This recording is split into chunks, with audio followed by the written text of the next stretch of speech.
তিন ধরনের মেয়েরা নামাজ রোজা করেও জাহান্নামে চলে যাবে, এই কোনো অবস্থাতে এসে জান্নাতে যেতে পারবে না। তার নামাজ, তার রোজা, তার সাদাকা, তার হজ, তার যাকাত তাকে জান্নাতে নিতে পারবে না। প্রিয় মা ও বোনেরা, খেয়াল করে শ্রবণ করুন, এই তিনটি গুণ যদি আপনার মধ্যে থাকে, আপনার কোনো আমল আপনাকে জান্নাতে নিতে পারছে না, কনফার্ম জাহান্নামী হয়ে যাবেন।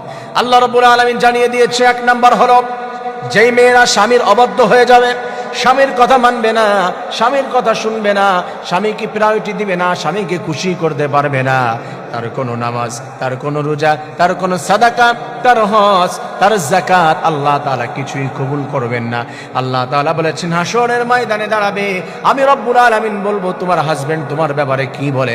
আর হাজবেন্ড বলবে যে আল্লাহ দুনিয়ার মধ্যে আমাকে খুশি করতে পারে নাই, ভালোবাসা দিতে পারে নাই, আমি তার উপরে সন্তুষ্ট হই নাই।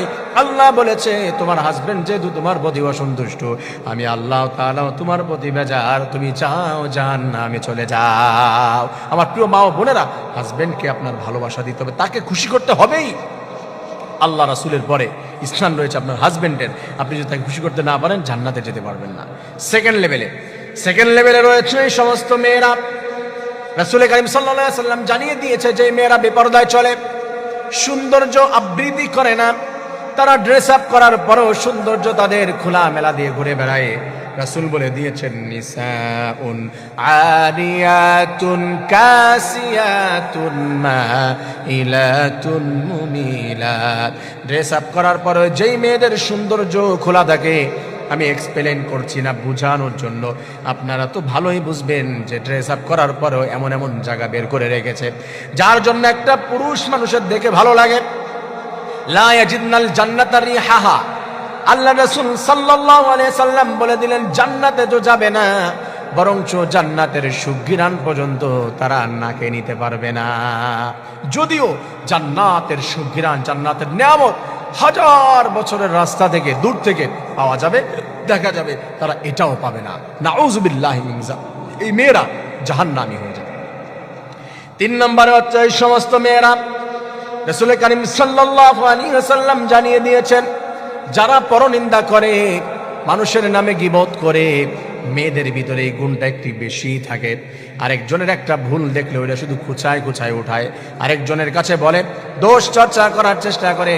আল্লাহ তাআলা জানিয়ে দিয়েছেন, ওয়ালা তাজাসসু ওয়ালা ইয়াগতাব বা'দুকুম বা'দা, তোমরা একে অপরের দোষ ত্রুটি খুঁজে বেড়ায়ো না, ভুল ধরো না, গীবত করো না।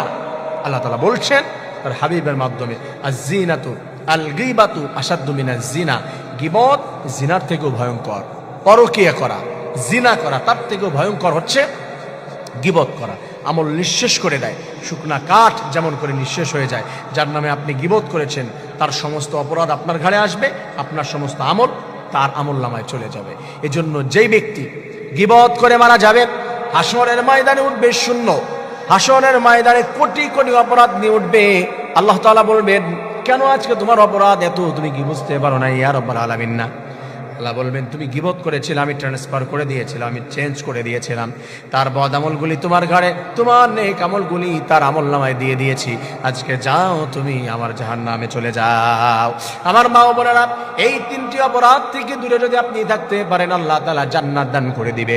আর কোনো মা বোন যদি এই তিনটি অপরাধের সঙ্গে নিজেকে জড়িত করে দেয়, আল্লাহ তাআলা বলে দিয়েছেন তার হাবিবের মাধ্যমে, কোনো অবস্থাতেই জান্নাতে যেতে পারবে না, ডিরেক্ট আল্লাহ তাআলা